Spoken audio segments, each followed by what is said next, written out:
I don't think that is going to happen, but it'll be interesting to see how long it goes on. It'll be interesting to see who turns up for the news conference afterwards, both of them. Just President Trump, he's agreed to do one anyway.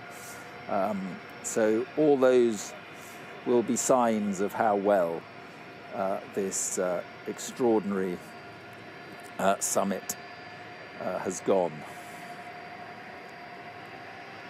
The Kremlin and the White House will obviously have been in close contact ahead of this summit to choreograph this. You know, whose plane is going to arrive first. Donald Trump always planned to wait on board Air Force One until Putin was on the ground. You'd expect Donald Trump to come down the stairs first and be waiting at the end of that red carpet for Vladimir Putin. We're also hearing, Mark, that after that initial meeting, which will involve President Trump, Secretary of State Marco Rubio and Special Envoy Steve Witkoff, there is this expanded bilateral meeting, or rather a lunch that is planned. The same characters will be present for that, so Rubio and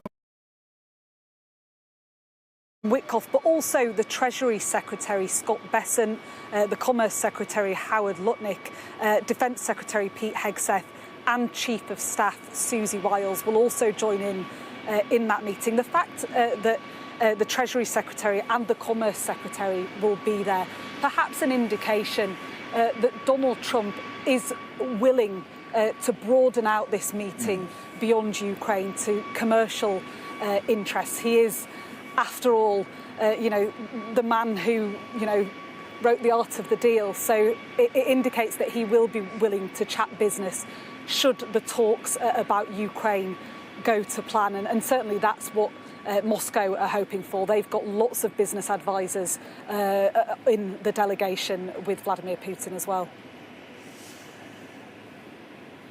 Yes, I mean, Donald Trump is well aware that President Putin is quite keen to broaden this whole summit, not just Ukraine, but as you say, talk of those other subjects. And James Matthews is with the Trump delegation, and James, presumably Donald Trump would be quite willing to broaden it out into a much bigger summit in terms of the areas of that they're going to talk about.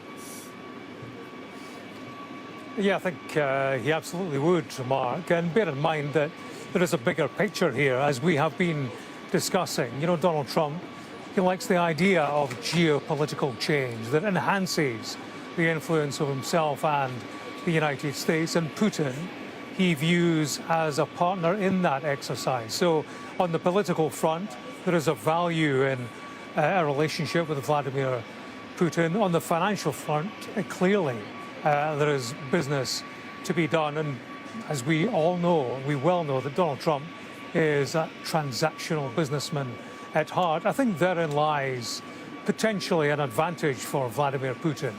Mark, I think the more that he can broaden it out, the more or the smaller the Ukrainian problem appears to be. I can see a Putin strategy whereby, he talks big, he talks bigger picture, financial opportunity, political opportunity, marginalizing China perhaps. That will come up in the context of where these two take the politics of the world at large. I can see Putin, presenting that big picture in which Ukraine forms a very small part. I can see him